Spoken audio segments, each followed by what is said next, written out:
How's it going, friends? Thank you for tuning in to VR Revelations. Welcome. If you could give the video a like, and if you could subscribe, I would appreciate it very much.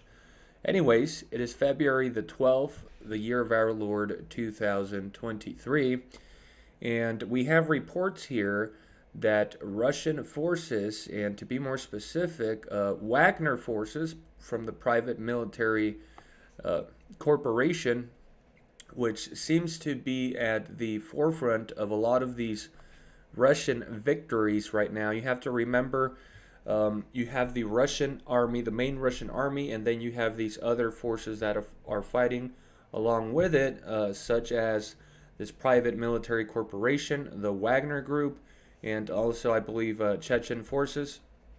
And so we saw a couple of weeks the conquest of Soledar, which was initially conquered or spearheaded there by the Wagner Group. So, of course, it's been reported that a lot of these Wagner members are former inmates, even though they have stated that they will stop recruiting inmates.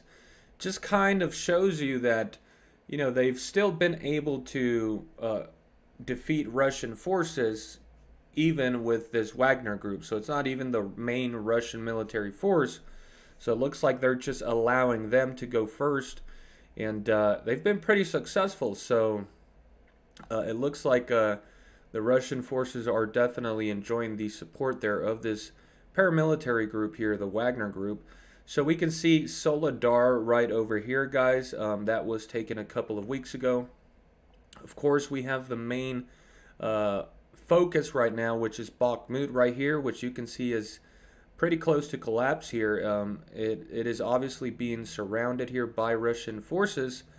And actually, from the reports I've been reading, it looks like most of the fighting right now near the city here is again being done by Wagner forces. Eventually, you will see the combination of the Russian forces along with the Wagner forces, but they themselves are making quite an advance here, and you can see that the Russians are trying to cut off all the main highway routes. So they're actually making a pretty big push from the south of Bakhmut towards the western side over here. It looks like they're actually aiming for Chaziz Yar, which I'm sure they are.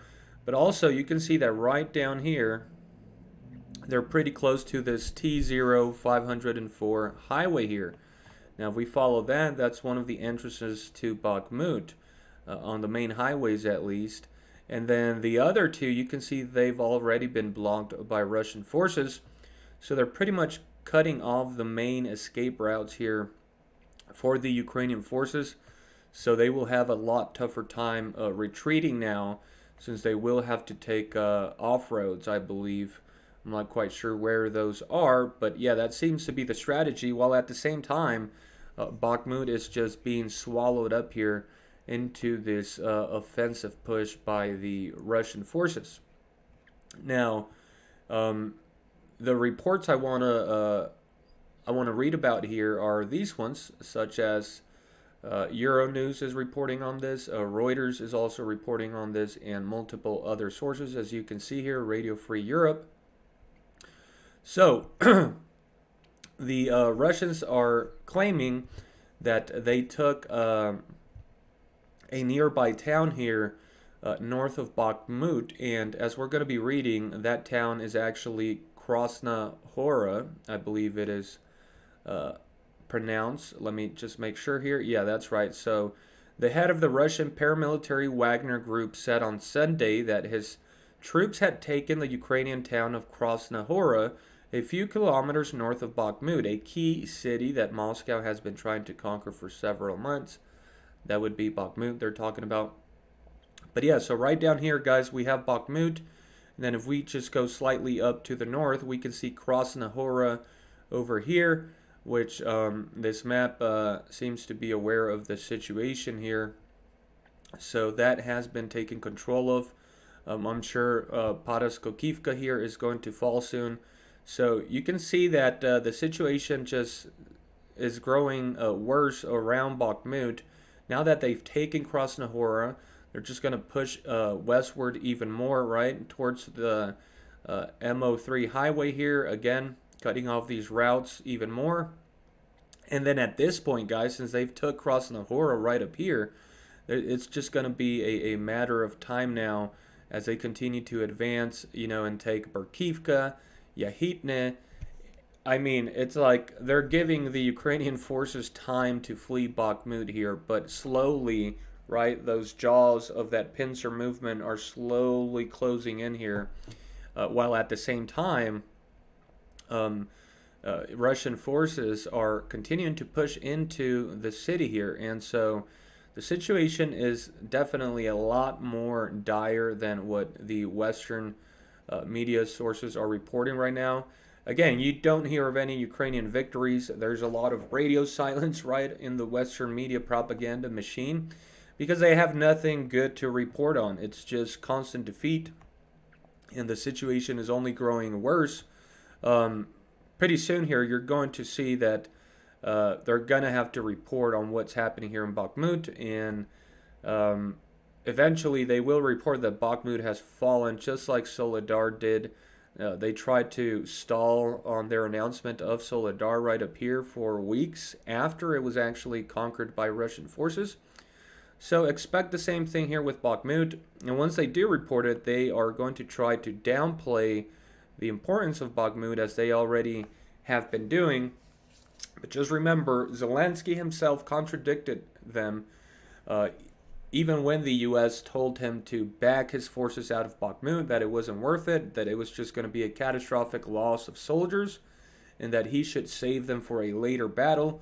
But Zelensky, in his stubbornness, decided to stay in Bakhmut, to even send more soldiers into the meat grinder, even calling Bakhmut an impenetrable fortress.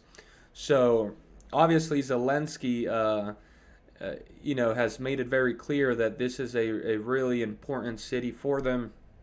And unfortunately, due to his pride, it's going to be a catastrophic blunder on his part. And it's going to cost him dearly because once Bakhmut falls here, guys, these forces, Russian forces, are going to be invigorated. And I can assure you that you're going to see an advance a lot faster.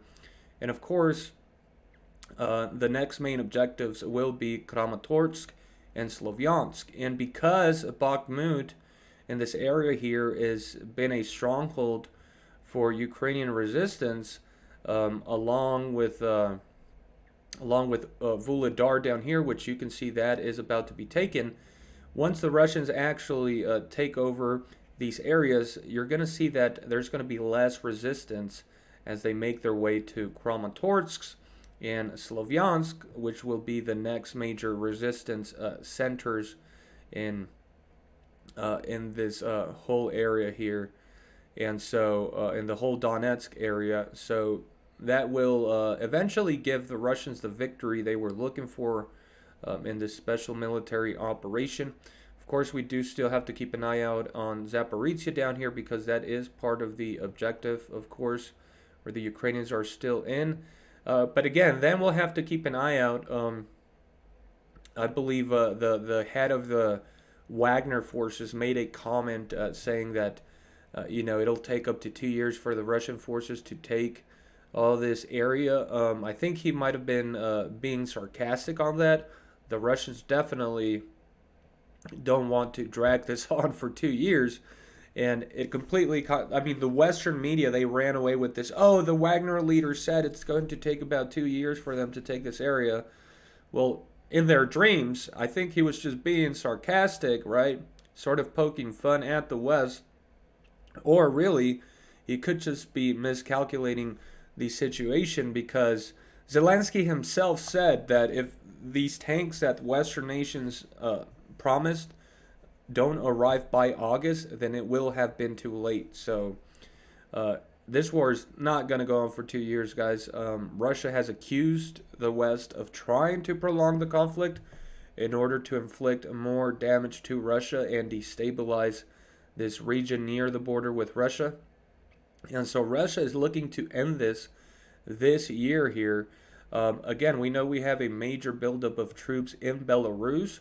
So I'm definitely expecting at some point another major operation aimed at Kyiv, guys. But I think we sort of have to wait for this, for the conclusion of the battle here in Bakhmut, which seems to be pretty imminent now that the Russian forces, and to be more specific, the Wagner forces have taken control of Krasna Hora up here to the north. So again, they're going to push here, and it's just going to be a major pincer movement here to envelop Bakhmut here.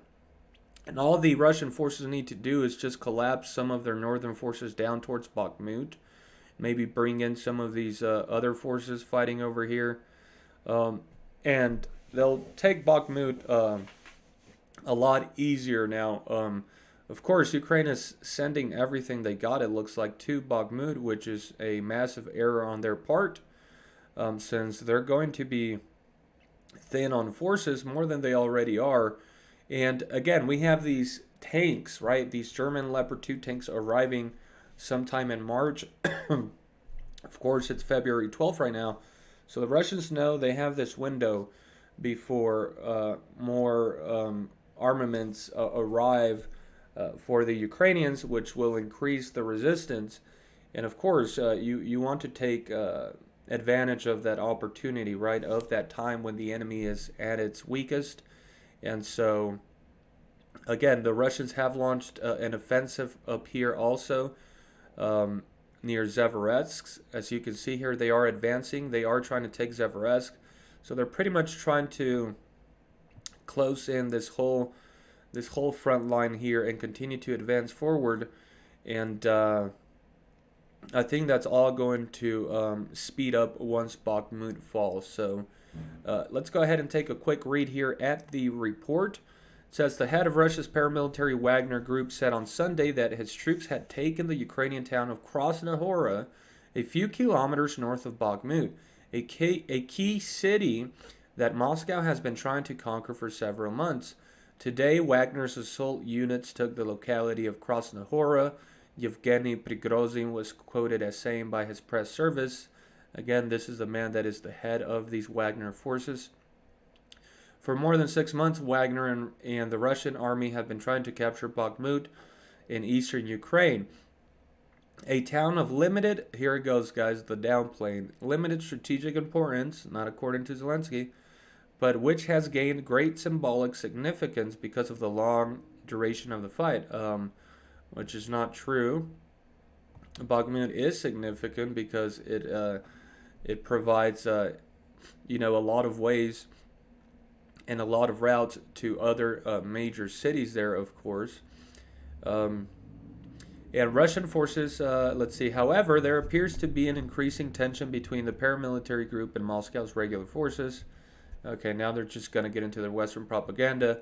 They're trying to make it seem like the Wagner forces are like fighting against the Russian forces, which is not true. Again, this Yevgeny Prigozhin, he's like a close friend of Putin, so Putin is pretty much allowing Yevgeny Prigozhin to prove his leadership with these Wagner forces. And of course, sometimes they don't necessarily agree with the way the army is moving. I mean, you find that in all situations, but there's like no major dissension where there's like a mutiny and they're like fighting each other or breaking apart. That's absolute nonsense. But the West is, they'll claim anything. They'll claim Putin has cancer, as they did last year. His death is imminent. The people are turning on him. They're pretty much just trying anything and throwing anything at the wall to see what sticks. But really, the only effect is having that is just to, brainwash the Western population into thinking that, Ukraine has a chance at victory, which is absolute nonsense. And again, these Western media sources really have no clue what they're talking about also. They're just a microphone for the Western military leadership, which has been shown historically to lie to the American people on the actual situation: Iraq, Afghanistan, Vietnam, all these other countless wars that have now been revealed to to have been a whole bunch of lies. That's exactly what's going on here, guys, but they have to keep up the war because they're making a lot of money, and Russia definitely wants to end this as soon as possible. So, anyways, remember, guys, the truth is stranger than fiction. That's going to be it for this video. I hope you have a wonderful Sunday, and God bless.